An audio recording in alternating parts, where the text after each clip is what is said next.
Woman, everybody. Thank you so much for jumping across to our YouTube channel to have a yarn about what I wanted to talk about, which was this weekend here in Australia.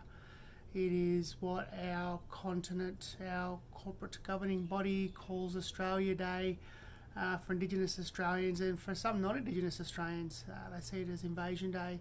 They see it as a day that recognises the invasion and the start of really the mass assimilation and invasion of Australia.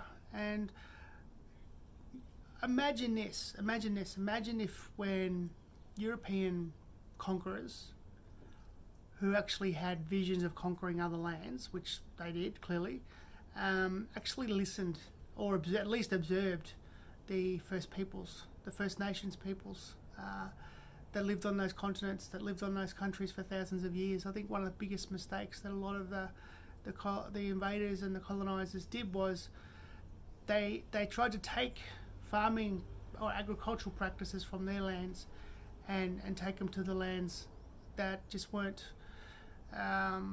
geologically or environmentally sustainable in how to grow things.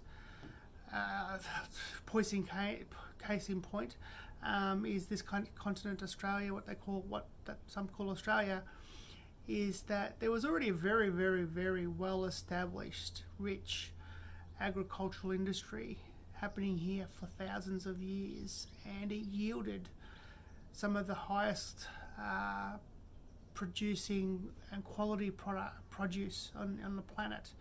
Superfoods is what they're sometimes called, and it sustained Australian Aboriginal people for, there's a study coming out, there's some findings coming out saying 120,000 years now.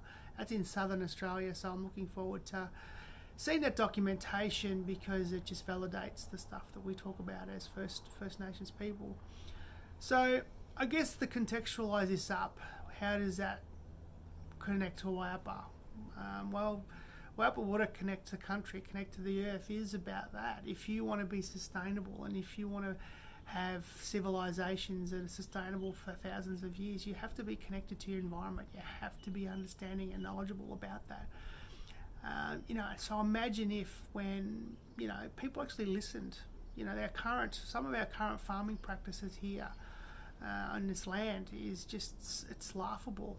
It's crazy. It is ecocide, which will lead to genocide. Like, it is about one of the driest inhabitable continents on the planet, or the driest inhabitable continent on the planet, and we're growing rice and cotton, two things that need water, so much water.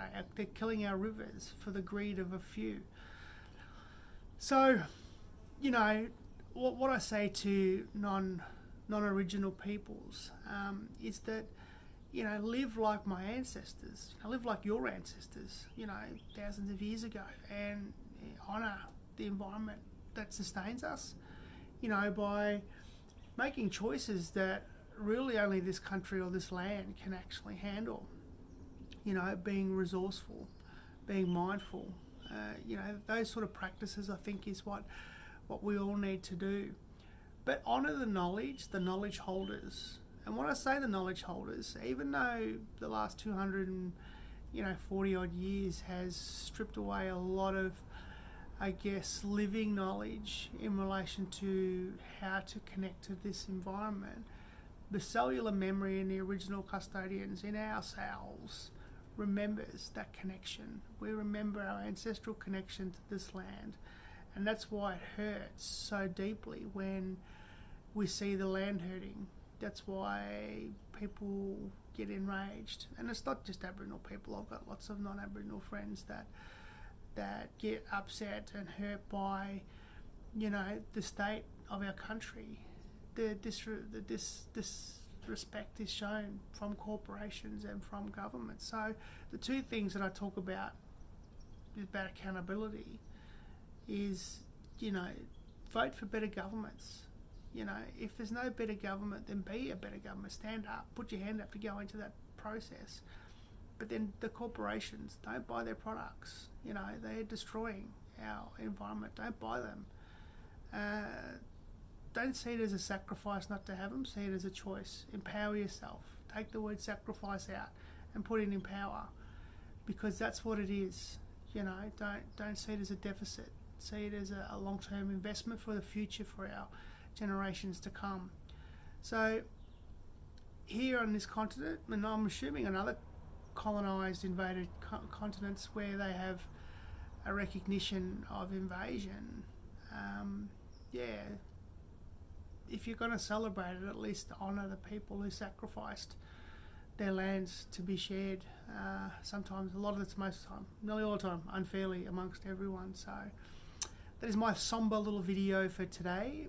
Next week I'll definitely change the tune, but yeah, for me it's about acknowledging First Nations people and how we can actually better foster relationships between all people sharing this space and looking after Mother Earth. So thanks for the yarn. I'm just getting over a bit of a cold, so I'll be more peppy next week. So till then, Buruk and Yerbi and Yarn soon.